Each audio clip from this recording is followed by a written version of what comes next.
Política YZ, a política vista pelos olhos da nova geração. Acompanhe na Vieira do Minho TV.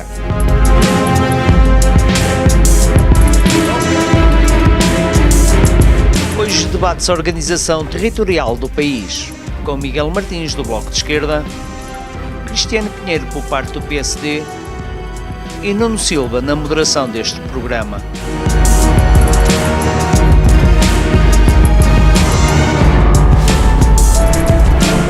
Política YZ, na Vieira do Minho TV.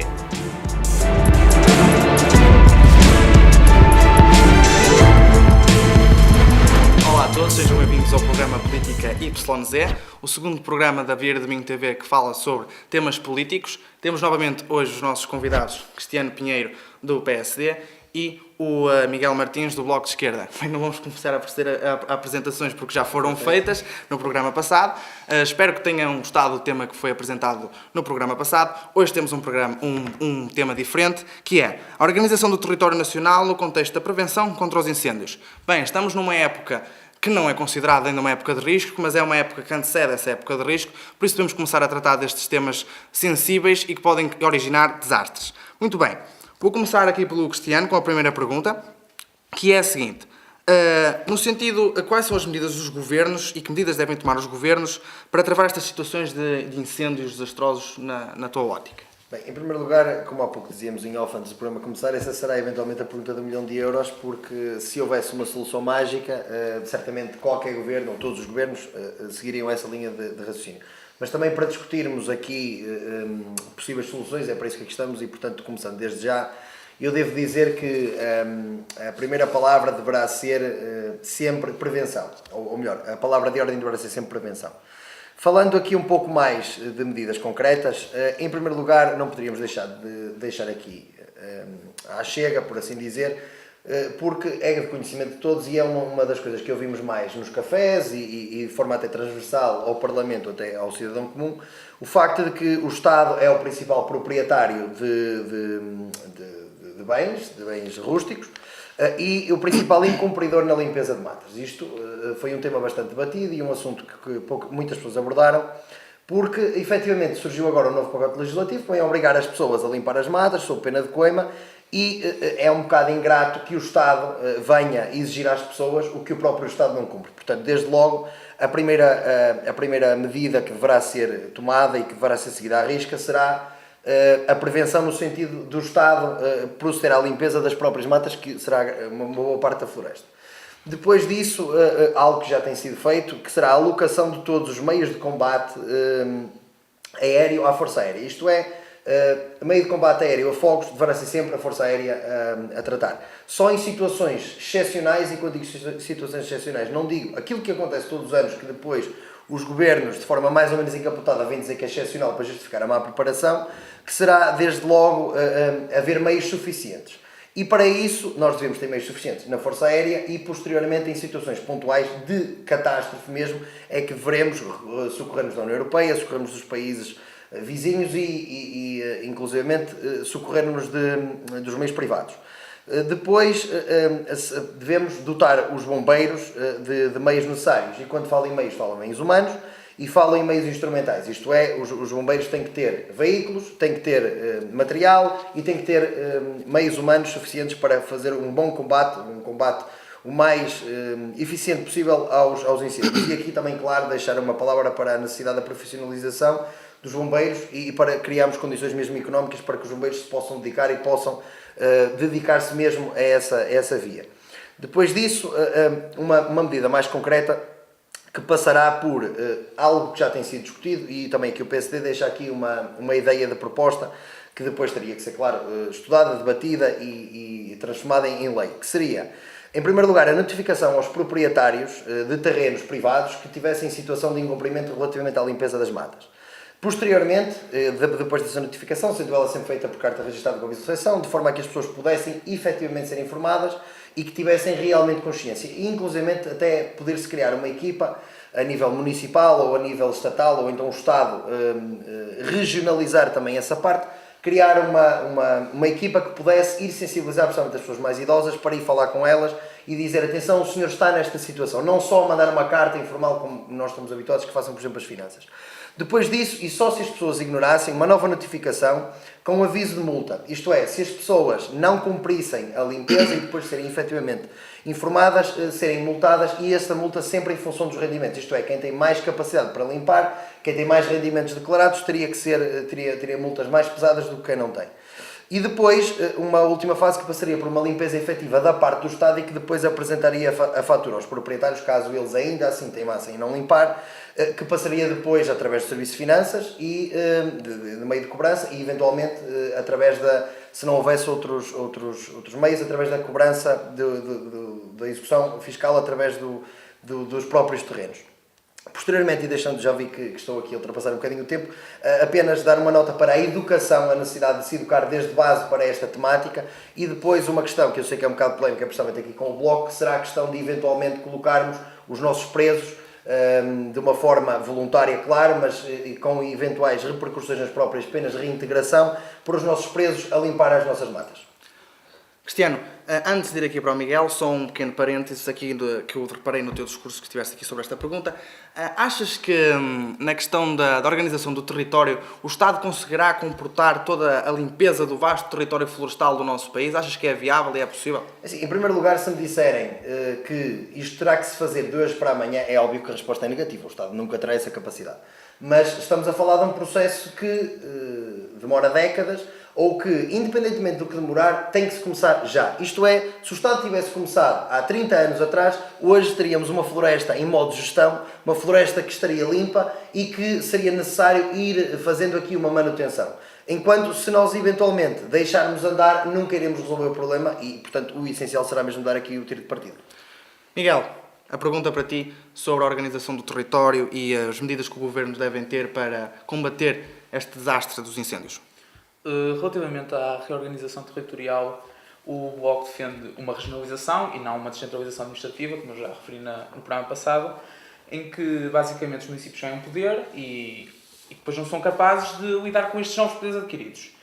O que o Bloco propõe é a criação de novas instituições, eleitas democraticamente, de forma a utilizar o poder adquirido em prol das regiões, como por exemplo preparar o combate para os incêndios e até a criação de empregos relacionados com a manutenção florestal.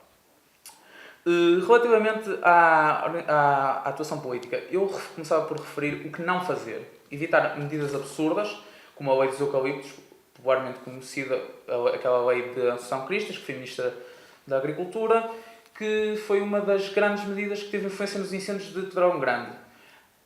Muito sumariamente, antes do decreto-lei havia outro decreto-lei que impedia os eucaliptos e as acácias que fossem utilizados como forma de arborização. Os eucaliptos e as acácias são árvores que têm um rápido crescimento e quem, por exemplo, plantasse eucaliptos e acácias num dado terreno ia levar uma sanção pesada. Depois da lei da Assunção Cristas, o que aconteceu? Os eucaliptos ficaram ao mesmo nível das restantes espécies.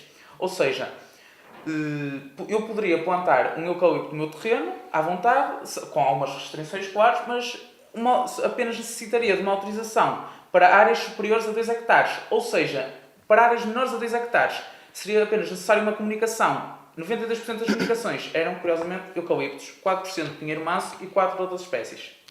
Mas sublinho que a culpa não é só do governo do PSD e CDS, é também do Partido Socialista.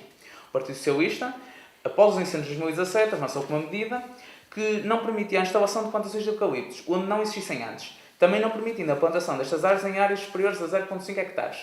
Contudo, a lei que entrou em vigor em 1 de janeiro de 2018 não anula autorizações dadas anteriormente, autorizações concedidas até 31 de dezembro de 2017 e podem ser postas em prática até 31 de dezembro de 2019, ou seja, fazer isto é permitir que o problema se estenda até 2019. A final do ano de 2019 e só a partir daí começam a atuar. Outra questão importante é resolver o problema do Ciresp. O Bloco apresentou uma proposta de resolução e o PS, PSD e CDS recusaram, que era acabar com a parceria público-privada que aumenta o risco de segurança das populações. O Bloco considera que não é interessante para as populações, não é útil que seja uma parceria público-privada e preferia que fosse o Estado. Mas o PS, PSD e CDS preferem manter o Estado a servir os interesses das sociedades que gerem o Ciresp. Outra questão relacionada com o Ciresp são os preços abusivos que são aplicados ao Estado, em que há uma falta de transparência, como o facto dos custos originais e as anuidades serem muito absurdas, os valores. Relativamente ao que Cristiano disse dos bombeiros, concordo. Deve haver uma integração, uma profissionalização da classe dos bombeiros. Como é que é dizer isto? Os bombeiros devem ser, tal como outros modelos noutros países, em que há, em Espanha, por exemplo, há bombeiros profissionais e mistos, corporações mesmos. Também é importante investir nisto, criar corporações mistas ou profissionais e não só apenas investir nos reforços dos meios de proteção. É importante também profissionalizar, como o Cristiano disse, profissionalizar os bombeiros. E é necessário isto para assegurar uma maior proteção das populações, sendo que convém referir aqui a um dado importante, em que 90% das estruturas dos bombeiros de Portugal são apenas bombeiros voluntários e apenas alguns municípios têm bombeiros municipais e sapadores. Os sapadores são muito importantes no combate aos incêndios e a prevenção. Obrigado, Miguel. Bem, das vossas duas intervenções sobre este tema, eu percebi que ambos apontam aspectos em que o Estado devia tomar participação. O Cristiano falou nos meios aéreos, referiu que os meios aéreos de combate aos incêndios deveriam ser tutelados pela parte do Estado e tu, Miguel, falaste sobre a questão do Ciresp. Uma pergunta que eu tenho para fazer por vocês os dois, vou começar por ti, Cristiano. Achas que o Estado tem capacidade suficiente, neste caso a Força Aérea, para administrar os meios aéreos de combate aos incêndios ou devem permanecer, ou acho que a parte privada tem mais competência para administrar esses meios aéreos? Bem, essa pergunta, por acaso, é daquelas que eu mais discuti relativamente ao dever ser, relativamente ao combate aos incêndios, nomeadamente dos meios aéreos. Não tenho dúvida nenhuma que a Força Aérea tem mais de capacidade até para gerir tudo o que são meios aéreos. E não só, estamos a falar de pilotos, no caso, que são profissionais, que são quadros do nosso Estado. Estamos a falar de pessoas altamente qualificadas, bem formadas, com consciência, com capacidade, com sentido patriótico. Portanto, rigorosamente ninguém melhor do que as nossas Forças Aéreas para gerirem isto. Agora, claro, teremos que dotar sempre a Força Aérea dos meios económicos suficientes para o fazer. Isto é, não é só necessário dar meios, comprar as aeronaves, quando isso for necessário, é necessário que haja financiamento para manutenção, para manter as nossas aeronaves em bom estado, porque senão depois podem ocorrer tragédias, ou então, como se falou naquela questão, que eu não me estou agora a relembrar exatamente quando, aquela questão dos CAMO foram reparados com fita cola. Portanto, é óbvio que se o caminho for esse, é óbvio que não, mas terá que sempre haver um investimento e uma manutenção do Estado, da parte dos equipamentos, mas não tenho dúvidas nenhumas que a Força Aérea terá capacidade. Ainda dentro desse tema das aeronaves, que levanta várias discussões sobre isso, acreditas que, como já foi noticiado várias vezes, os cartéis que existem em relação à exploração do combate aos incêndios por parte das empresas privadas, achas que isso existe? E se realmente existir, o Estado, ao dominar os meios de combate ao incêndio, conseguirá combater essa espécie de cartel? Acreditas que isso existe, esse negócio? É assim, é uma questão complicada porque levantar falsos testemunhos ou disposições é complicado. Desde logo, agora, é um tema já bastante debatido. Volta e meia vemos algumas notícias na imprensa, a maior parte delas falsas, não é? Porque de vez em quando aparecem assim umas páginas um bocado estranhas, como divulgação de notícias sem qualquer fonte fidedigna. Agora, precisamente para combater esse fenómeno, existe ele ou não, mas até por uma questão de cautela, penso que seria totalmente útil que fosse a Força Aérea, porque se há instituição na qual, há várias, não é? Mas uma das instituições em que eu mais acredito que prima pelo rigor e pela correção será o nosso Exército, e daí também uma forma de evitar qualquer uma dessas situações surja. Obrigado, Cristiano. Miguel, a questão do Ciresp, na mesma ótica da questão que eu coloquei ao Cristiano sobre a capacidade do Estado ter responsabilidade para gerir o sistema, achas que o Estado tem capacidade para gerir o sistema do Ciresp? Sim, tem. Sem dúvida que o Estado deve agir, deve acabar com esta parceria público-privada, que, como vimos, foi um falhanço total, como houve no verão de 2017 e penso também no verão de 2018, não sei se isto é correto, se é 2018, mas houve falhas absurdas no sistema do Ciresp. Uma empresa, a sociedade que gera ou que geria o Ciresp, não estava à altura do problema, não conseguiu resolver a situação e o que aconteceu?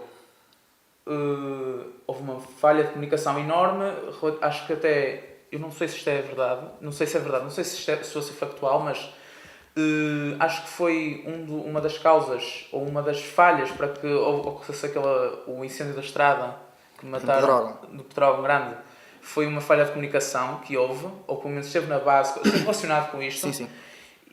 E sem dúvida que isto tem que ir para as mãos do Estado para conseguirmos precaver estes problemas, evitar estes problemas. Não é manter nas mãos privadas em que investem o mínimo possível e depois os problemas continuam lá. Obrigado, Miguel. Bem, vamos passar para a próxima pergunta e esta pergunta de facto é bastante sensível porque vai de encontro às alterações climáticas. Ainda agora assistimos ao verão do ano passado, ao verão de 2017, um verão mais longo, mais quente e mais agressivo como nunca tínhamos assistido até então no nosso país. E, claro, o poder político tem que ter uma intervenção sobre esta situação. Vou começar por ti, Miguel. O que é que achas, qual é a ótica de ti, do Bloco de Esquerda, como é óbvio, sobre uma política ecológica e o que é que o Estado pode fazer, o que é que um governo pode fazer para combater e travar este avanço das alterações climáticas? Para começar, temos que abandonar a lógica económica que tem guiado as políticas mundiais. Temos que minimizar as consequências das alterações climáticas. É cerca de 12 anos e as consequências das alterações climáticas tornam-se irreversíveis, ou seja, não temos assim tanto tempo, o problema está aqui.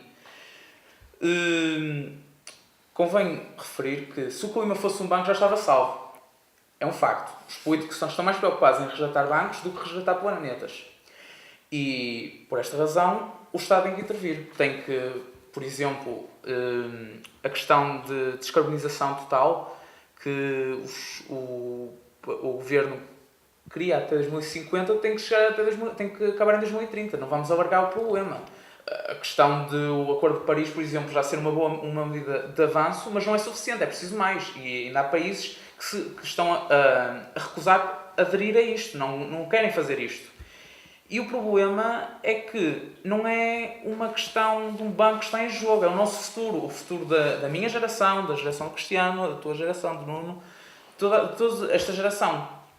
E aproveito aqui para louvar a atitude dos estudantes, no dia 15 de março, em que ocorreu a greve climática estudantil. Os estudantes saíram à rua por causa do seu futuro. O seu futuro está em causa, os estudantes percebem-se isso, os governantes não querem fazer nada e temos que fazer alguma coisa. Não vamos simplesmente ficar aqui a olhar.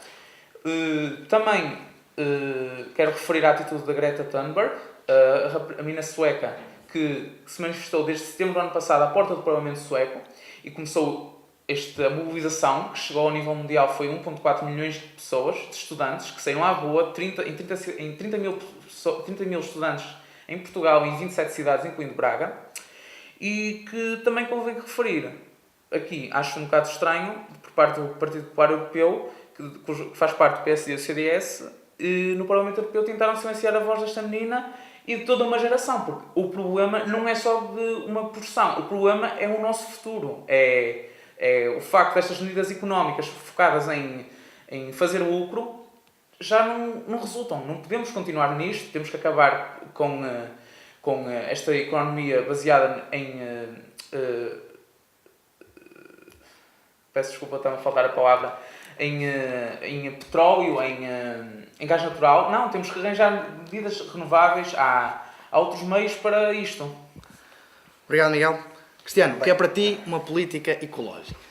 O que é para mim uma política ecológica? Uma política ecológica será uma política que tenha sempre em consideração a sustentabilidade do planeta e a sustentabilidade do planeta no sentido de o entregar pelo menos em tão boas condições como aqueles que o herdamos. Portanto, é um dos jogos que a gente aprende na escola. Um princípio escutista também. Exatamente, sim, fiz parte, por acaso, das escuteiras. E, portanto, pegando aqui também um bocadinho agora no tema do que pode o poder político fazer para se adaptar às alterações climáticas, bem, em primeiro lugar, acho que todos os que nos ouvem terão este mesmo raciocínio na cabeça, teremos sempre que chegar a acordos internacionais, porque Portugal pode ser o país mais ecológico do mundo, mas se tivermos um país com a população da China sem este tipo de agenda, não há rigorosamente nada que se possa fazer. Bem, e começando pelo princípio, o que eu gostaria de dizer é que o Estado, e quando digo Estado não falo só do Estado português, falo do Estado como uma coletividade a nível mundial, não pode desde logo ser raptado por interesses económicos. Isto é, se tivermos só como interesse os grandes grupos económicos, é óbvio que nunca iremos fazer nada pelo planeta. Mas eu também gostaria de deixar aqui um dado interessante que eu próprio não tinha consciência, até recentemente, que é 90% dos 8 milhões de toneladas de plástico que todos os anos vai parar aos oceanos, advém de 10 rios. Única e exclusivamente, 90% vem de 10 rios. 8 deles estão na Ásia, 2 deles estão em África, e com a China à cabeça, como é óbvio. Portanto, desde logo colocamos aqui um problema que é, por mais que nós aqui em Portugal tenhamos atenção às palhinhas de leite chocolatado, a tudo e mais alguma coisa que leva plástico aos oceanos, e não estou a dizer para não termos, é óbvio que temos que o ter, temos que ter consciência que nós, Europa, e até mesmo aqui os Estados Unidos, não somos o principal contribuidor para este flagelo. Portanto, ou conseguimos aqui um acordo global, em que englobar países como a China, que normalmente não é provavelmente fácil, porque a democracia de lá é bastante limitada, ou se não inexistente. Portanto, teremos que sempre obter aqui, nem são acordos de regime, serão acordos planetários para conseguirmos, entre aspas, ou se quiser tirarmos-lhe as aspas, para conseguirmos aqui salvar o planeta. Relativamente ao que o poder político pode fazer em concreto, além destes acordos, como é óbvio, temos sempre a educação como base. Até nós, se calhar, fomos, ou pelo menos eu fui das primeiras gerações em que de base nos eram ensinados os princípios da reciclagem, nos eram ensinados que no amarelo tínhamos as embalagens, depois tínhamos o vidro, no verde. Portanto, esta educação é importante. E não podemos partir desde logo do pressuposto que isto, já todos os jovens sabem que isto é um assunto do passado. Não. A importância de reciclar, a importância de ter cuidado com o lixo, de fazer menos lixo, de não utilizar sacas plásticas ou utilizar o mínimo é algo que deve ser ensinado, claro, em casa, mas dentro do possível também nas escolas, e aqui eventualmente termos desde base, por exemplo, desde a primária, uma disciplina ou uma componente, por exemplo, de formação cívica que não há muito tempo existia, penso que ainda se mantenha, para esta temática também. E depois, claro, incitar isto sempre na questão da consciencialização. E deixar aqui então de brincadeira uma frase que certamente todos nos estão a ouvir vão perceber, que é: se as árvores dessem sinal Wi-Fi, todos nós andaríamos aí a plantar árvores e a salvar as árvores. Mas como as árvores só dão oxigênio, bem, se calhar aí já não tem assim tanta relevância quanto isso. E portanto acho que isso traduz tudo. Cristiano, obrigado. Só uma pergunta. Falaste aí da relevância dos acordos internacionais. Por exemplo, agora deparamos com uma posição não favorável, assim, um pouco retraída, por exemplo, dos Estados Unidos, com o Presidente Donald Trump, com os interesses económicos que têm dado ao carvão, ao petróleo, etc. A China, como é que uma Europa de países pequenos, de países que alguns deles desenvolvidos do centro europeu, mas da Europa de Leste, por exemplo, não tão desenvolvidos, conseguem fazer com que os Estados Unidos, a China, são duas potências mundiais, consigam adotar e entrar novamente nesse acordo? Sim, achas que é possível? É assim, forçar será sempre complicado, porque nós sabemos que a política de Donald Trump tem sido orgulhosamente sós, ou primeiro os Estados Unidos e depois o resto dos outros. É óbvio que isto é complicado e é óbvio que temos que sempre pensar aqui que não estamos só a afetar ou os Estados Unidos, ou a China, ou a Europa. Quem polui, seja quem for, não está só a afetar os próprios europeus. Estamos a afetar populações africanas, estamos a afetar Oceanias, estamos a afetar todo o mundo. A questão é muito complicado, o facto é, porque ou misturamos, e poderá passar aí um pouco o caminho, acordos económicos, acordos bilaterais, acordos diplomáticos, com a condição de serem estabelecidos também acordos a nível do planeta, a nível ecológico, a nível de redução de emissões, ou então será sempre muito complicado. Se nós considerarmos que os assuntos são estanques, isto é, que negociamos uma tranche de interesses económicos e depois negociamos uma tranche de direitos de circulação e depois negociamos uma tranche de direitos, ou melhor, de obrigações ecológicas, é óbvio que aí nunca teremos qualquer tipo de poder negocial. Claro. Agora é óbvio que, sendo a Europa uma pequena parte da população, que é bom que tenhamos noção, somos cerca de 500 milhões, números redondos, por aí.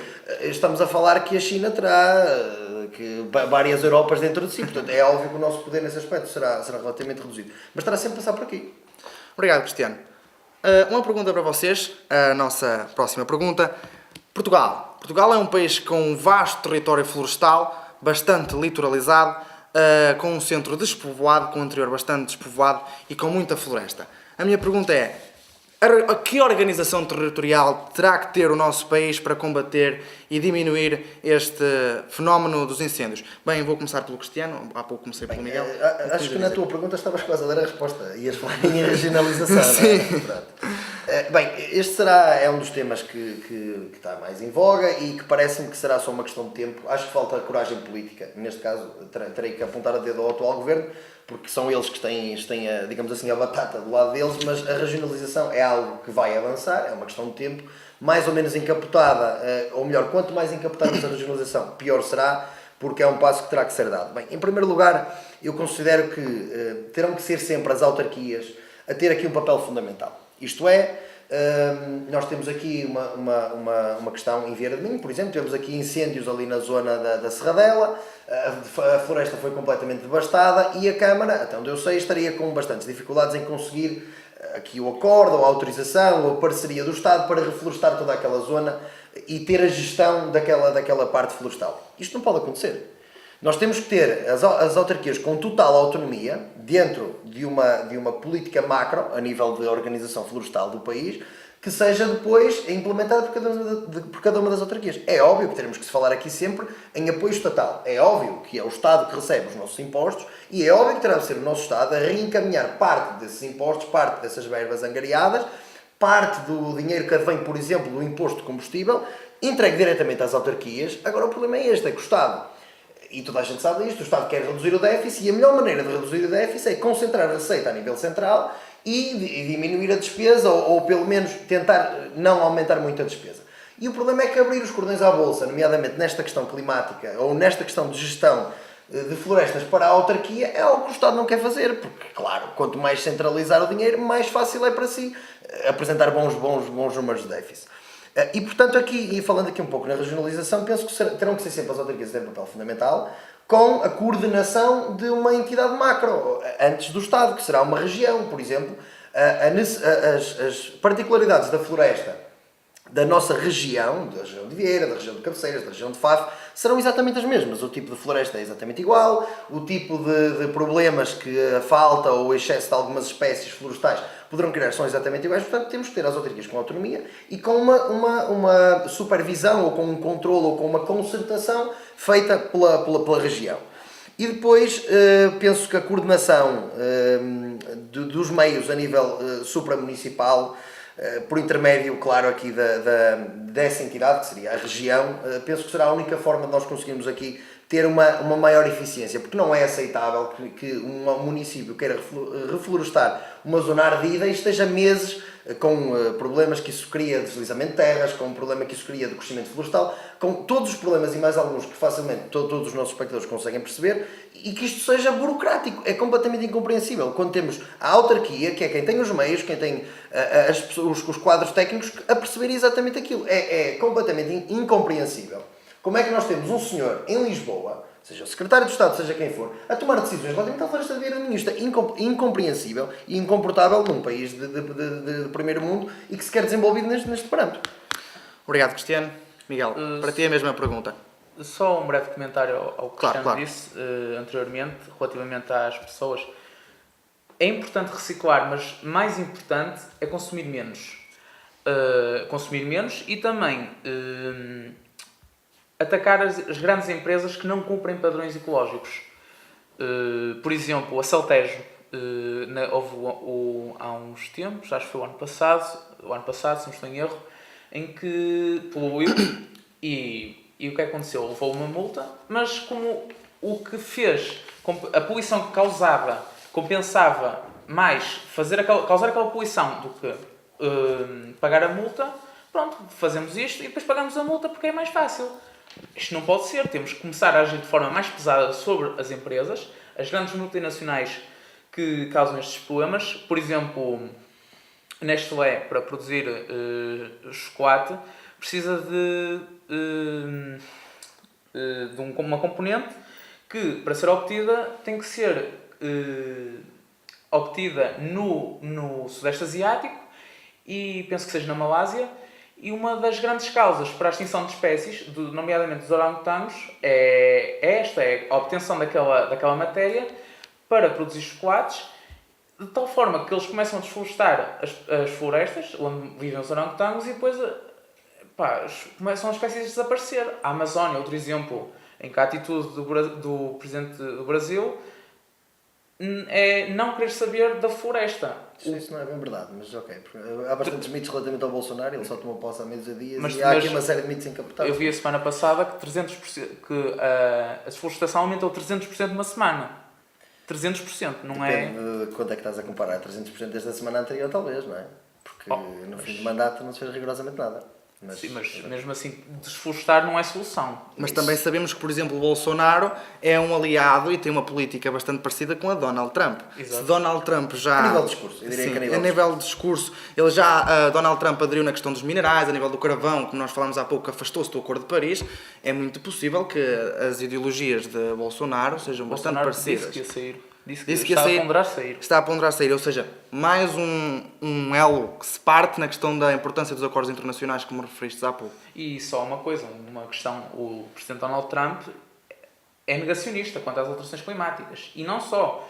Um departamento que é responsável pelo ambiente nos Estados Unidos é gerido por um senhor do carvão. Ou seja, alguém que está muito relacionado com a empresa de carvão, empresas que produzem energia a partir do carvão e que simplesmente, tomando controle da questão do ambiente, do departamento do ambiente, é muito mais fácil. É só mudar algumas coisas e isto fica muito melhor para quem produz carvão. Mas não pode ser assim. Relativamente à pergunta, à regionalização, desculpa lá, não há importância, podes... concordo com o que foi dito, mas não sei se é ideal para os municípios serem os municípios a ganhar o poder. Se calhar a criação de novas instituições eleitas democraticamente, como já referi, podem preparar o combate aos incêndios e criar empregos relacionados com a manutenção florestal de uma forma mais eficaz. Por exemplo, estas novas instituições podem estar relacionadas com corporações de bombeiros, que são, por exemplo, em Portugal, representam apenas 0,16% da população. E são bombeiros, na sua maioria, voluntários. Podemos ter a questão de criação de instituições com profissionais, com bombeiros profissionais ou equipas mistas de bombeiros, corporações que atuam a nível regional. É tudo, Miguel? Sim. Sobre essa questão? Obrigado. Cristiano, a última questão, vamos falar sobre a proteção civil. Bem, nos incêndios de Pedrógão Grande, nós vimos e assistimos a uma grande tragédia e desorganização dos meios de proteção civil. Naquela questão da estrada onde arderam vários veículos e morreram bastantes pessoas, verificou-se, e no relatório preliminar que saiu da Comissão da Assembleia da República, que estava responsável de analisar o incêndio de Pedrógão, verificamos que houve várias falhas, além das climáticas, da questão do Ciresp, como já debatemos aqui, também do sistema de proteção civil. Bem, a minha pergunta para o Cristiano é: temos em Portugal um sistema de proteção civil adequado, competente para a dimensão do território e as necessidades e as características que o território nacional exige a nível de proteção civil? Bem, em primeiro lugar, assim, a falha foi tão grave, não é? À toa que a Ministra, por muito que não quisesse, acabou por se demitir, não é? Porque aquilo foi de tal maneira escandaloso que não havia volta a dar. Em relação à questão da estrutura da proteção civil, eu penso que o problema não passará tanto por aí. E uma análise, tenho que ser franco, uma análise a frio, sem dados mais concretos, seria toda injusta, porque eu não tenho dados nem conhecimento suficiente para dizer se a amplitude total da proteção civil é ou não suficiente para o nosso país. Mas o que me parece aqui será, e o caso de Pedrógão, nesse exemplo, para mim é paradigmático, o que me parece que o problema será, e pegando na palavra que utilizaste, será mesmo o termo competência. Porque o problema é que nós temos pessoas, ou tivemos, ou vamos tendo pessoas incompetentes à frente da proteção civil. E aqui, claro, entra o problema da família socialista, e quando digo família socialista, estou aqui, claro, a usar o paralelismo com a pândega que neste momento é o nosso governo a nível familiar, mas mais do que isso, pegarmos em pessoas de quadros políticos, porque são filhos, amigos, primos, ou porque têm uma carreira política que depois é preciso dar-lhe um tacho, porque não há outro nome a dar às coisas, e colocá-lo num órgão de chefia da proteção civil, é óbvio que o que vai dar, infelizmente, é tragédia. Portanto, o problema aqui, desde logo, são quadros mal preparados e quadros incompetentes à frente da proteção civil. E, portanto, nós devemos ter quadros técnicos, pessoas da proteção civil, pessoas que trabalham em áreas específicas e não nomeações políticas, porque pôr alguém, porem-me a mim, por exemplo, à frente da Proteção Civil, completamente impreparado como estou hoje, seria o mesmo que dizer, vamos pegar numa pessoa que não tem conhecimento rigorosamente nenhum de terreno, que não tem conhecimento nenhum de funcionamento das instituições e vamos pô-lo a gerir uma questão com esta importância. Portanto, é óbvio que aí a única coisa que pode acontecer é o que aconteceu em Pedrógão, que é um cataclisma total e total desorganização. Porque a páginas tantas, e eu gostaria mesmo que as pessoas se recordassem isto, a páginas tantas era total, mas rigorosamente total, a incapacidade de gerir o problema. Falava-se com quem quer que se falasse, e os jornalistas nisso não deixaram a coisa por menos, e ninguém sabia dar uma resposta. Qual era o caminho a seguir, o que é que estava a passar, o que é que falhou, ninguém sabia. Até termos claro o relatório preliminar e apontar o dedo a todas e rigorosamente todas as pessoas que estiveram envolvidas. E, relativamente aqui a esta questão, penso que poderá ainda acrescentar-se, a título final, que o problema será sempre colocar, quer na Proteção Civil, quer em qualquer outro meio do Estado, pessoas competentes. E quando falo em pessoas competentes, não falo em PSD, não falo em CDS, não falo em Bloco de Esquerda, não falo em Partido Comunista, não falo no PS. Falo em quadros competentes, porque os temos. Aliás, não é à toa que os portugueses são das pessoas mais competentes quando estão lá fora. E depois aqui o problema que acontece muitas vezes é que em vez de colocarmos as pessoas que efetivamente merecem, que têm percurso, que têm nomeadamente percurso académico, e colocamos pessoas que são pessoas de mão, que são pessoas da nossa confiança, que nós controlamos e que depois não resolvem rigorosamente nada e pior, ainda vem piorar muita situação. Obrigado, Cristiano. Miguel, a mesma pergunta para ti. Concordo com muito o que o Cristiano disse. Referia que a proteção das populações é em grande parte assegurada por associações de bombeiros voluntários. Reforço aqui a necessidade de mais bombeiros municipais, mais bombeiros chapadores para ajudar a preparar a prevenção aos incêndios.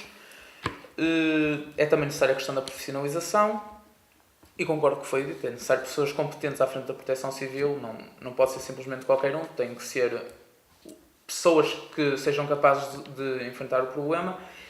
E também foi muito relacionado com o incêndio de Pedrógão, da estrada, foi uma falha enorme de comunicação, tal como o Cristiano disse. E isto não pode ser, tem que haver comunicação e